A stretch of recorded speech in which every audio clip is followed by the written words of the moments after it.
quero meditar com os irmãos e todos os amigos que nos acompanham nesse momento sobre o tema oração e ação. Oração e ação.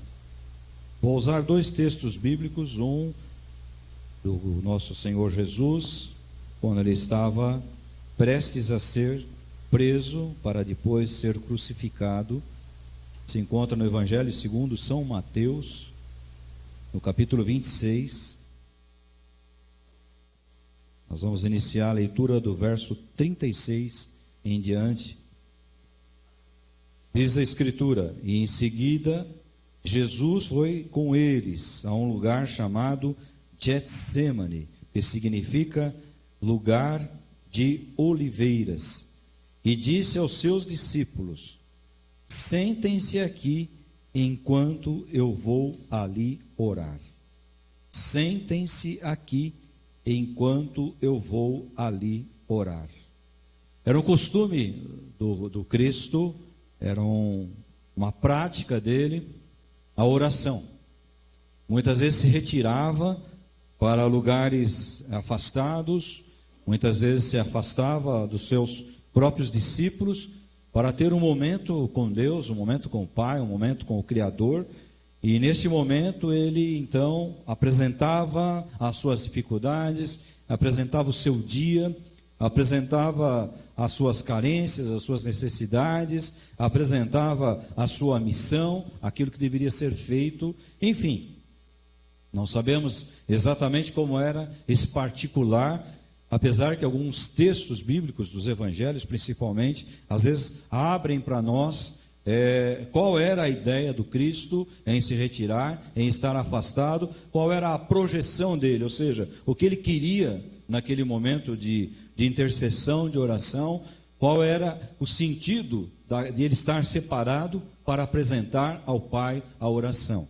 Ele nos ensina, logo no início do seu ministério, ele nos ensina a orar: Pai nosso que estás nos céus, santificado seja o vosso nome, venha a nós o teu reino, seja feita a tua vontade na terra como no céu. Nos dá o pão nosso de cada dia, ensina-nos a perdoar as nossas dívidas como nós perdoamos as dívidas dos outros. Teu é o reino, o poder e a glória para sempre. Ele nos ensina o valor, a propriedade, a importância da oração.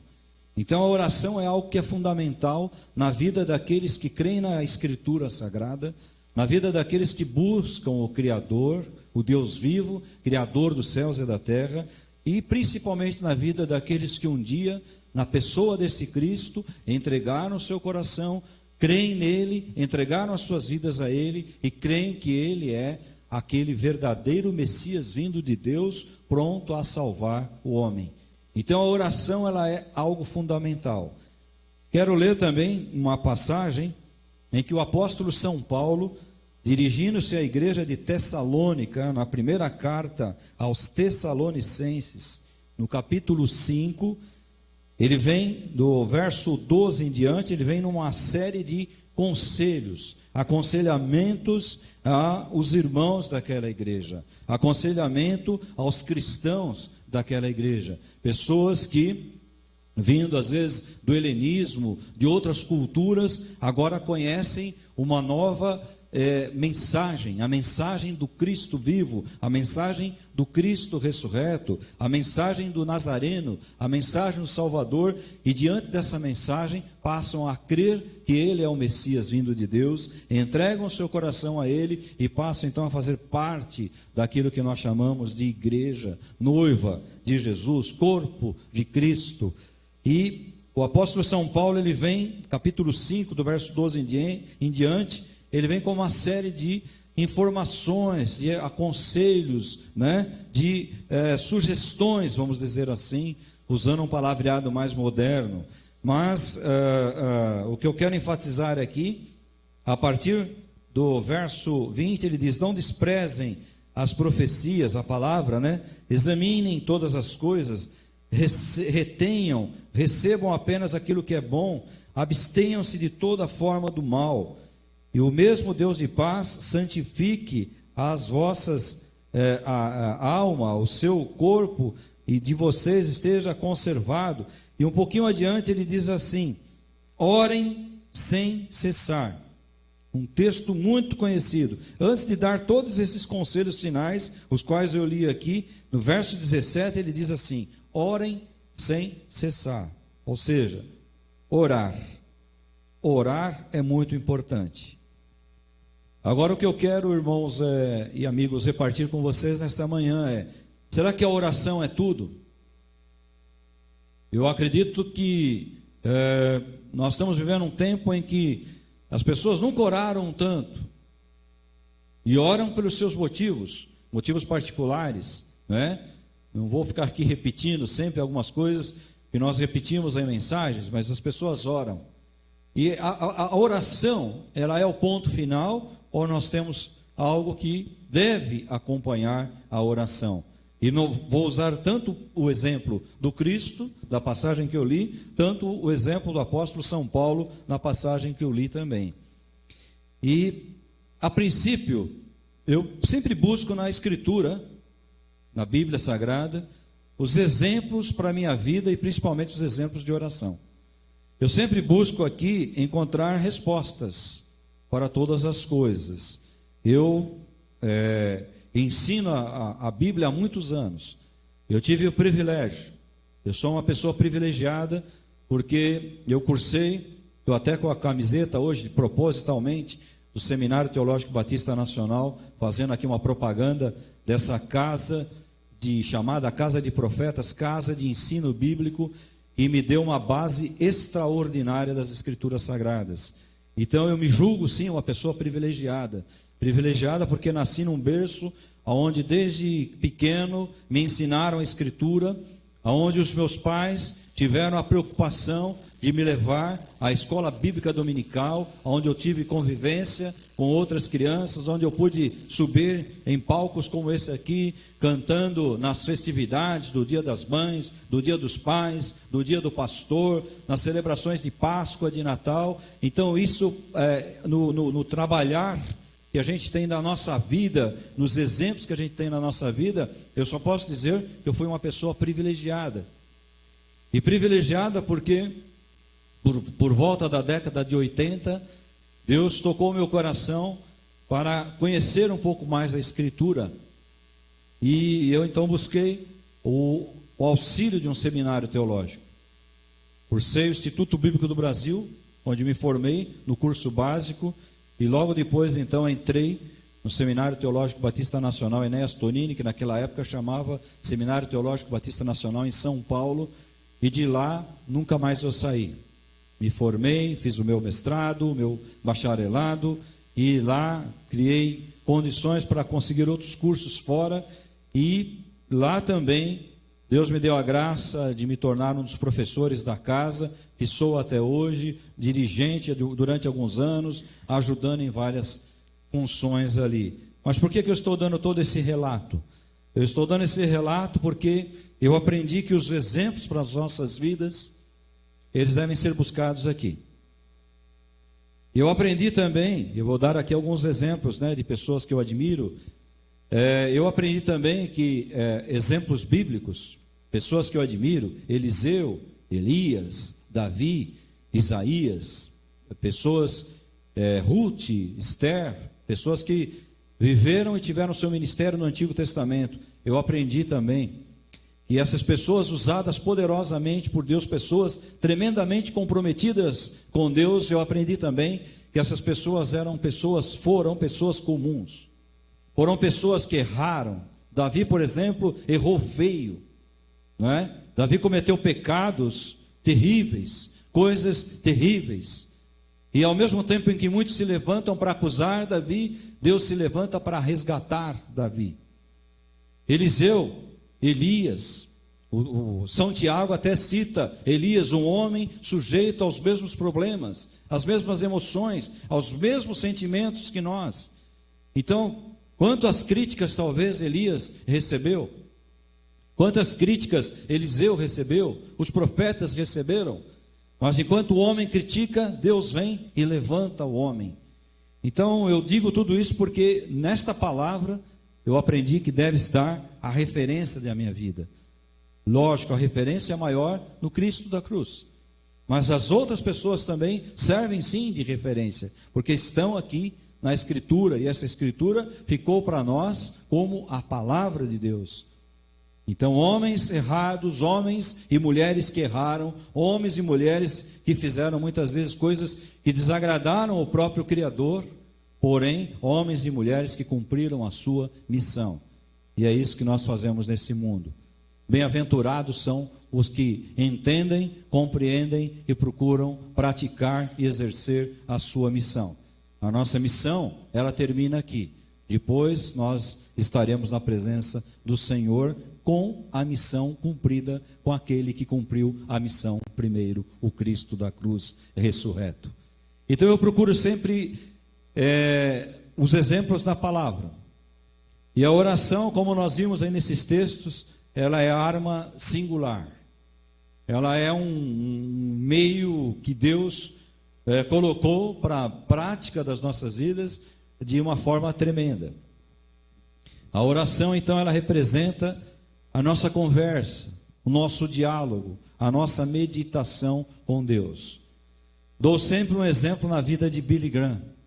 Pessoas que me acompanham há muito tempo, aqui na igreja e fora da igreja, já ouviram muitas vezes esse exemplo que é descrito no livro que conta a história de Billy Graham. Billy Graham já foi recolhido pelo Senhor também, perto dos 100 anos de idade, ou um pouquinho mais, eu não me lembro agora. Mas Billy Graham é um exemplo que eu sempre uso. Billy Graham foi um homem que ministrou a palavra nos mais diversos lugares que você pode imaginar. Billy Graham esteve em vários lugares. Aqui no Brasil, eu não me lembro se 2 vezes, no estádio Mário Filho, Maracanã, numa cruzada evangelística. Aqui em São Paulo, no estádio do Pacaembu, esteve aqui também ministrando a palavra. E a minha mãe, ainda viva, esteve no Rio de Janeiro, numa dessas cruzadas evangelísticas de Billy Graham. E o filho dele até hoje, né, o Franklin, continua esse tipo de trabalho e usando até as mídias também que nós temos hoje mais modernas. Mas Billy Graham era um homem de uma mensagem simples. Quando você vê Billy Graham, não é aquele que fica correndo no palco, no púlpito, não é aquele que pula, que berra. Billy Graham é um homem de uma mensagem às vezes tranquila, mas uma mensagem contundente. E às vezes Billy Graham, quando lançava um desafio às pessoas para que entregassem as suas vidas a Cristo, milhares de pessoas se movimentavam e vinham e recebiam Jesus como o único Senhor e Salvador das suas vidas.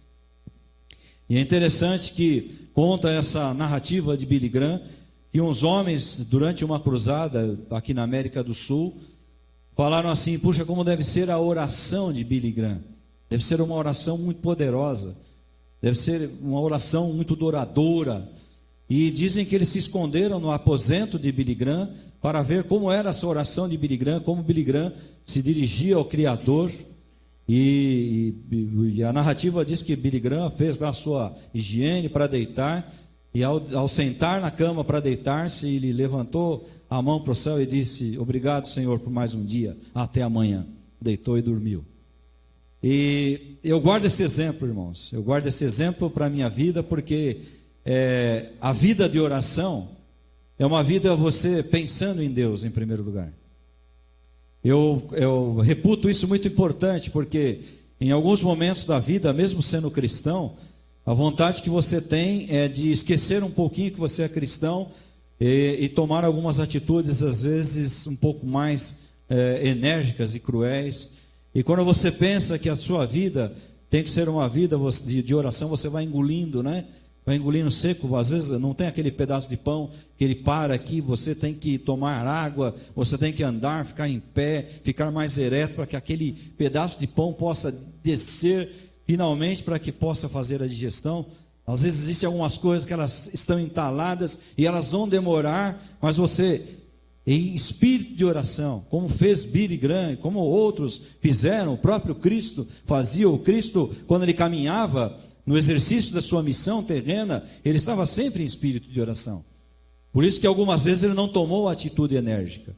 Ele foi aos pouquinhos, fazendo com que aquele pedaço de pão fosse descendo, até que pudesse ir fazer a digestão. Então a vida de oração, ela é muito importante, né? Os aspectos da oração são muito importantes. Eu digo que não apenas a oração. Alguém pode dizer, poxa, mas apenas a oração, você está desmerecendo a oração. Não, irmãos, nós precisamos do alimento sólido, né? Nós aqui brasileiros precisamos do arroz, do feijão. Os europeus comem muita massa, muito macarrão, né? E eles precisam do alimento sólido. Mas o alimento sólido, ele não caminha sozinho, porque você precisa do líquido, você precisa da água. Tampouco você pode só ficar bebendo água ou bebendo líquidos. Não, vou só fazer uma dieta à base de líquidos. Daqui a pouco você vai estar doente, algum problema vai acontecer com você, porque você precisa do sólido. Então nós precisamos do alimento sólido e do alimento líquido. Então, quando eu me refiro à oração, apenas à oração, eu não desmereço a oração. Mas eu digo que apenas a oração, ela não tem efeitos. Você precisa da ação. A oração, ela vem acompanhada da ação. E é isso que eu queria pontuar com você nessa mensagem. Tem crente, e eu estou usando essa expressão que eu não gosto, cristão, né, que fica esperando as coisas caírem dos céus.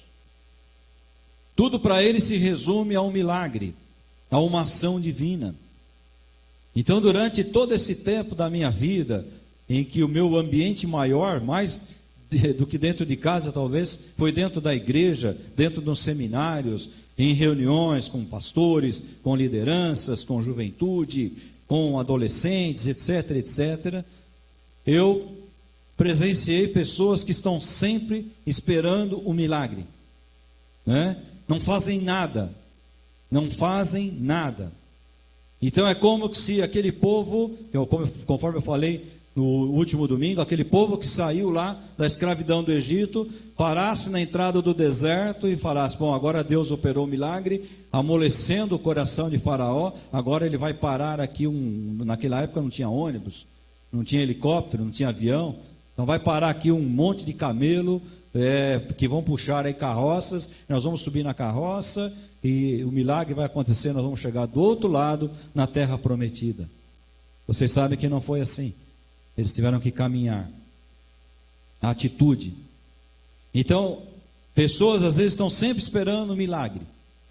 E é com muita tristeza no coração que eu vejo que isso levou a um misticismo descabido dentro das igrejas, tanto da igreja evangélica como da igreja católica. Há pessoas que estão sempre esperando o milagre acontecer. E outras religiões também. Eu posso englobar aí várias religiões, não é? Então pessoas não fazem mais nada. Estão esperando o milagre. Estão esperando a ação divina. Como caía o maná, eles não precisavam trabalhar lá no deserto, caía o maná, que era a porção diária do pão, do alimento, para eles poderem caminhar. E o maná era úmido, né? Porque eles precisavam da hidratação, da água. Então, como caiu o maná do céu sem esforço nenhum, alguns ficam esperando o maná cair do céu. Não fazem nada, não querem esforço algum em suas vidas. Nós estamos dentro de um templo, e que se você vier um dia visitar, a hora que a coisa melhorar, você vai olhar, nossa, que templo bonito, deve ter sido empregado um valor muito grande, sem dúvida, né? Mas pode ter certeza que não chegou alguém assim com um baú de dinheiro, colocou e falou, olha, construa aí e use esse templo. Não, isso aqui foi esforço de muita gente.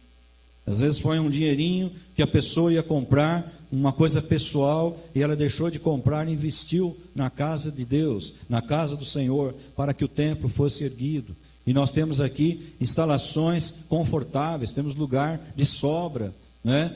Deus tem nos abençoado, temos investido num tempo de crise, mas isso exige o quê? Esforço. Esforço. Fazer alguma coisa. Ah, vocês não oraram? A oração é o primeiro passo. Ninguém chegou nesse lugar que nós estamos sem antes orar. E nós oramos muito. Até que um dia Deus mostrou esse lugar. E debaixo de oração nós viemos aqui. E eu lembro quando foi a primeira vez que eu vim aqui, e com alguns irmãos, alguns não estão mais conosco, nós entramos na parte de baixo aqui do prédio, e nós olhamos, porque só existia a parte de baixo, olhamos e alguns desanimaram, porque o prédio estava depredado e tal, mas antes de sair, o que nós fizemos? Falei, irmãos, vamos orar, para que Deus nos dê a direção. E não foi assim, um milagre, Deus tocou o coração da pessoa, fez mais barato, não, foram meses de trabalho, de negociação, de propostas, né, de perda, entre aspas, de tempo, de despender o seu tempo para fazer as coisas que diziam respeito à obra de Deus. Naquela época eu trabalhava secularmente, eu tinha que usar o tempo que eu tinha para correr atrás das coisas. Então, o milagre veio, isso aqui é um milagre, não tenha dúvida disso, mas foi um milagre que exigiu a ação. Ninguém ficou lá no prédio que nós estávamos, que era alugado, ninguém ficou lá dentro só orando. Vamos orar, nós oramos sem dúvida nenhuma, mas nós saímos. Quantos lugares eu fui visitar aqui na Zona Norte, né? Quantos lugares que eu entrei e falei, é aqui. Lugares da avenida, eu falei, é aqui que Deus tem para nós. Quantos lugares eu fui sozinho, que a igreja nunca ficou sabendo, e meus sonhos subiram, né? Opa, será que Deus vai nos dar esse lugar? Não nos deu esse lugar. E hoje nós podemos dizer que é da igreja, é uma bênção, é um milagre, mas tenha certeza que exigiu ação, tivemos que fazer esforço. Então, eu lembro também do meu querido pai, e às vezes ele falava, né, o emprego não vem bater na minha porta, e às vezes ele citava, aquele irmão da igreja, arrumaram trabalho para ele, aquele outro também, e ele brincava, para mim ninguém arruma nada. Meu pai era muito brincalhão, vocês que não caminharam com ele, às vezes não conheciam esse lado dele, mas ele falava, e uma vez eu fui atrás de um emprego, talvez um dos melhores trabalhos que eu tive até hoje, das melhores empresas, vamos dizer assim, e eu lembro que eu pedi uma saída, eu estava trabalhando, pedi uma saída do meu trabalho, falei que eu tinha que resolver problemas particulares, e eles me dispensaram meio-dia.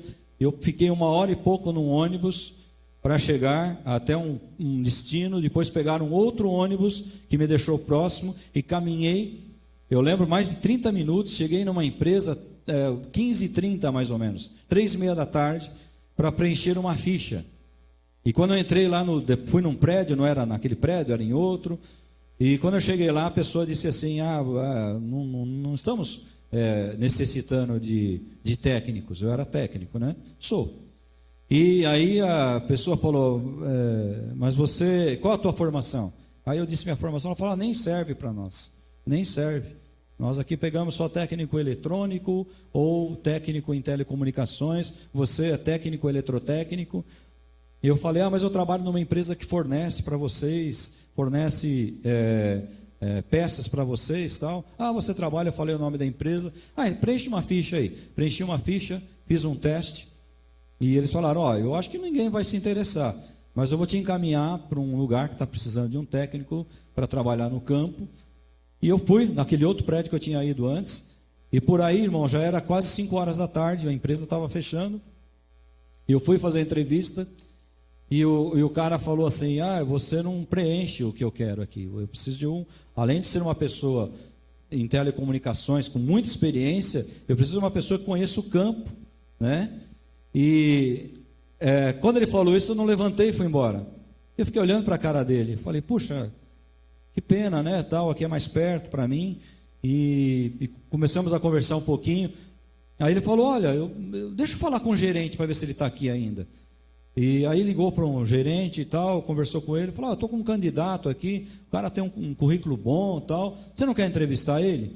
E aí, irmãos, a empresa estava fechada, os funcionários tinham ido embora, e aquele gerente estava lá ainda, eu desci, conversei com ele, fez algumas perguntas, fez alguns testes, enfim, aí ele me fez uma proposta para ganhar um salário muito melhor do que eu tinha na minha mente, trabalhar perto de casa, não precisava, eu estava trabalhando em outro município, muito longe, pegava 2 condições, saía às 5 horas da manhã de casa, chegava às 8h30, 9 horas da noite, e agora fui trabalhar ali pertinho de casa, numa condição muito melhor, e fui feliz para casa. Quando eu cheguei, contei para meu pai, aí meu pai falou, valeu o seu esforço.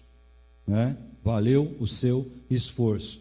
Agora, antes de sair daquela empresa que eu trabalhava, que depois deu até uma dor de cabeça para sair dela, né? Não queriam me dispensar. Antes de sair daquela empresa, o que eu fiz, irmãos? Abaixei a cabeça e falei: Senhor, eu vou aí à luta, não sei o que eu vou encontrar. Mas fui, não desisti. Então, irmãos, os exemplos que eu tenho na minha vida, e mesmo no trabalho, na missão pastoral, na missão de cristão, eu entendo que a oração ela não pode ser simplesmente a nossa única saída. Ela tem de vir acompanhada da ação. Então, eu tenho muito testemunho nesse sentido. Meu pai também tinha muito testemunho nesse sentido, e nós sempre fomos atrás para que o Senhor pudesse abrir as portas. Então é a oração e a ação. Outro ponto interessante nessa história: pessoas que às vezes se dizem de oração, normalmente não são muito chegadas em trabalho pesado. Ah, mas como é que você pode fazer esse julgamento? Isso não é julgamento, isso é constatação, né? Isso é experiência. Não, irmão, eu sou de oração. Pô, mas não pode ajudar a carregar uma mesa aqui só porque é de oração? Alguns às vezes tocam instrumentos. Graças a Deus que a turma aqui da igreja é ponta firme, eles fazem tudo. Eles tocam, carregam instrumento, fazem manutenção de instrumento e arrumam em outras coisas aqui, ajudam em outras coisas aqui. Mas alguns dizem: eu sou levita. E levita não pode fazer esforço, né?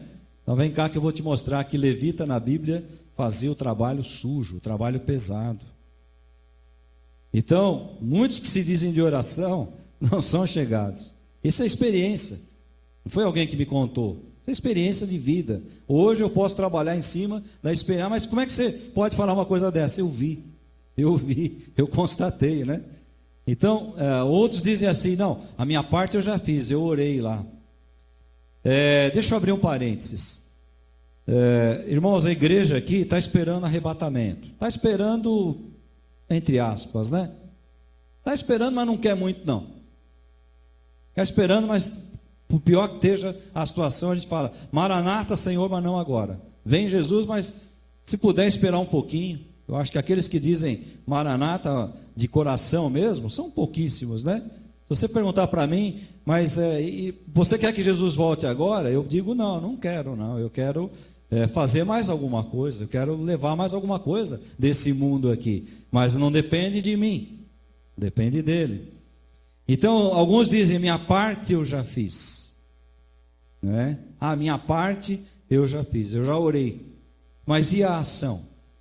Então, irmão, será que muito do que está acontecendo nos dias de hoje, será que a igreja não é culpada? Eu lembro, isso aqui, pode sentar quem quiser comigo, eu trabalho em cima de fatos. Eu lembro, irmãos, na década de 60, o Amor Livre, aquele festival de Woodstock, nos Estados Unidos, droga e sexo no meio daquele parque, me fugiu o nome agora, de Nova York lá. E ali houve um grito de liberação da juventude, liberação feminina. Liberação feminina já vinha de antes. E a igreja, irmão, sabe o que a igreja estava fazendo? Orando: ai, Senhor, tenha misericórdia desses jovens, onde eles vão parar? E da década de 60 para cá, não precisa acreditar no que eu estou falando, pega o histórico, pega a história. Você vê a degradação da moral do ser humano. Degradação, ela sempre existiu na história, desde Adão e Eva, sempre existiu. Mas da década de 60 para cá, a coisa foi, e mais hoje ajudada ainda pelo avanço das comunicações, da internet. E a igreja orou. E quando um grupo, isso eu lembro bem, irmãos, quando um grupo de hippies, que foram pessoas que abdicaram da vida, do trabalho, para viver uma vida de paz e amor, né? Quando um grupo de hippies se converteu a Cristo, reconheceu Cristo como Senhor da sua vida, e fizeram um movimento, só que eles iam com as mesmas roupas. A conversão foi interna e eles abordavam as pessoas com as roupas que eles tinham. Foram criticados, foram banidos de igreja, foram julgados, né? E eu não sei o que deu isso aí para frente. Mas enfim, mas a igreja estava orando. Muito bom orar. Mas a igreja não agiu. Então isso entrou, destruiu costumes familiares. Isso entrou, destruiu costumes bíblicos. Isso entrou, destruiu costumes sociais. E nós estamos pagando o preço. Porque a igreja não fez a missão. Qual era a missão da igreja? Orar lá dentro é bom, mas também é bom o quê? Estar entre essas pessoas para fazer a missão. Então é complicado, porque muitos dizem, eu fiz a minha parte, né? Mas às vezes acho que a parte é ficar quietinho.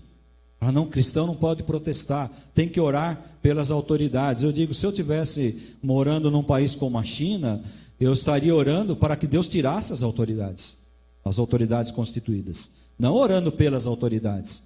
As autoridades que perseguem, as autoridades que imprimem um regime comunista, né? Pela autoridade no Brasil eu oro, porque é uma autoridade que dá valor à família. Dá valor a isso aqui, ó, a bandeira, amor à pátria que Deus nos deu. Então por isso eu oro sim. E peço que Deus dê graça e muita saúde para que aquilo que foi colocado seja levado adiante. Então é muito complicado quando a igreja diz, não, nessa época só Deus, só Deus. Sim, só Deus. E nós, irmãos? Nós não fazemos nada? Eu podia estar em casa falando, Senhor, abençoa a igreja. Mas a gente está aqui. Por quê? Porque há necessidade da proclamação da palavra. Há necessidade que a palavra não cesse. Então nós estamos aí. Perna e pé. É o meu último exemplo. O pé precisa da perna. E a perna precisa do pé. Eu preciso da oração. E eu preciso da ação. Eu não posso só agir. Porque se eu for agir por mim mesmo, vou fazer bobagem. Então eu preciso da oração que vai me ensinar a agir. Eu não posso só orar. Por quê? Porque se eu for só orar pelo povo que não conhece o Evangelho, não vai resolver muito. Então eu oro por aqueles que se dispuseram a ir para pregar o Evangelho. E isso é muito importante. Oração e ação. Ou eu vou. Se Deus mandar, eu vou. Então perna e pé trabalham em conjunto. Um precisa do outro. São Paulo, ele aborda muito essa mensagem quando ele fala, no capítulo 12, 14 da primeira carta aos Coríntios, ele fala do corpo, da necessidade do corpo, ele fala da função, dos dons, da necessidade de que tudo isso seja em unidade e em função do corpo. Não é para a pessoa, não é? Então Israel no Egito, ele fez a parte dele, teve que caminhar. A descendência de Jacó no Egito, o Senhor agiu de forma ímpar, mandou as pragas, né?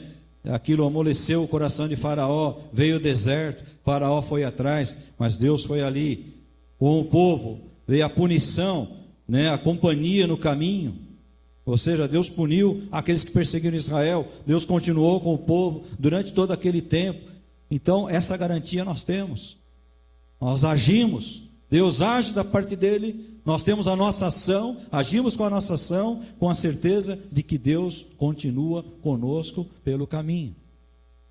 Então, o povo teve que sair, o povo teve que caminhar. São Paulo teve que sair, irmãos. O apóstolo São Paulo teve que sair. Ele conheceu o Evangelho, ele conheceu quem era aquele Cristo que muitas vezes perseguiu, mas ele agiu.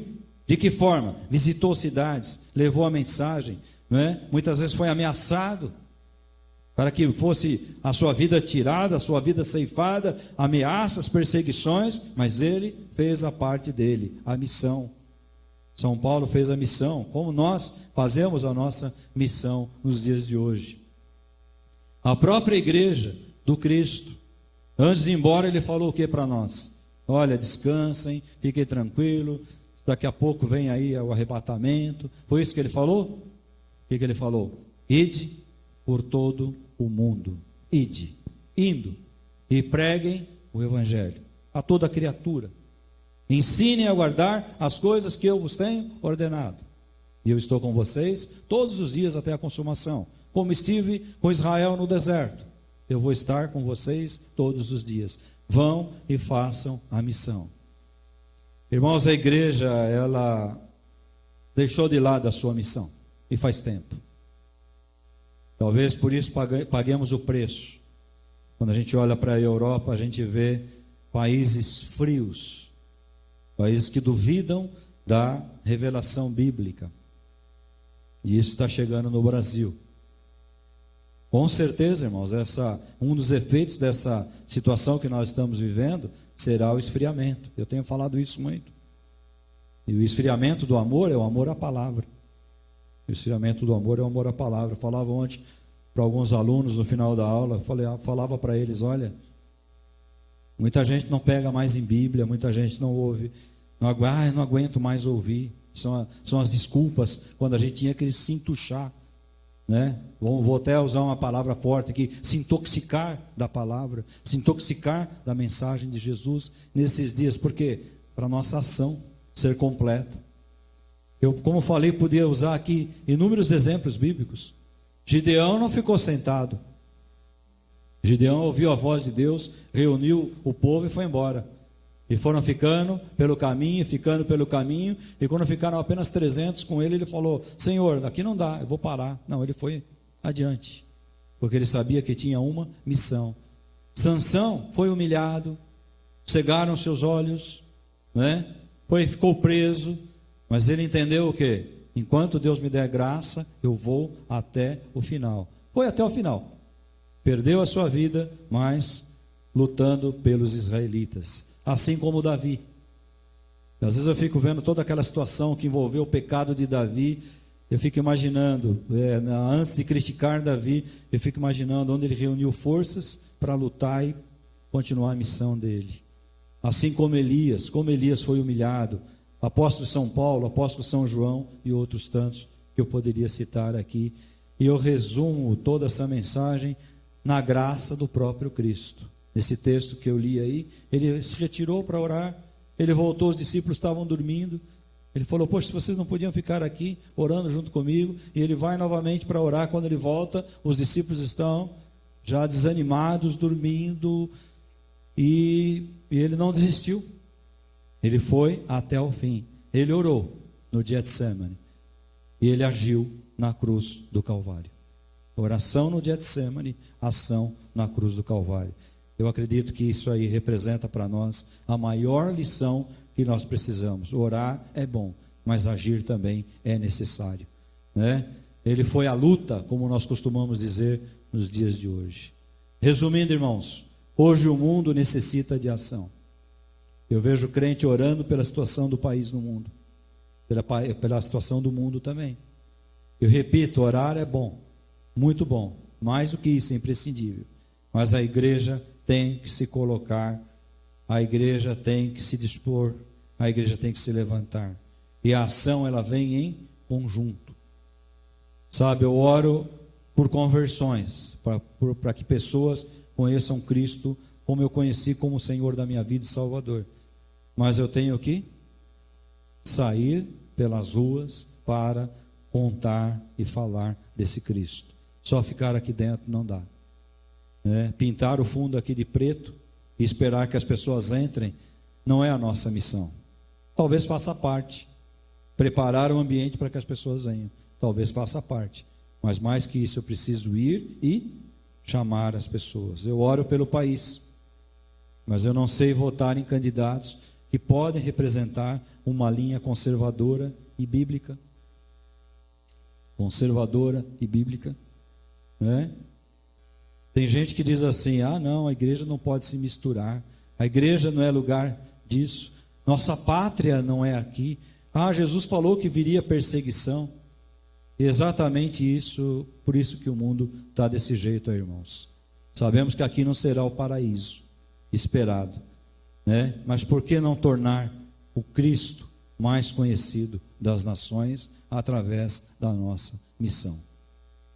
Cristo, irmãos, orou no Getsemane e agiu na cruz. E é aquilo que nós devemos fazer. orar e agir. Nesse tempo, como igreja, nós temos que agir. Pais e mães estão vendo seus filhos dentro de casa.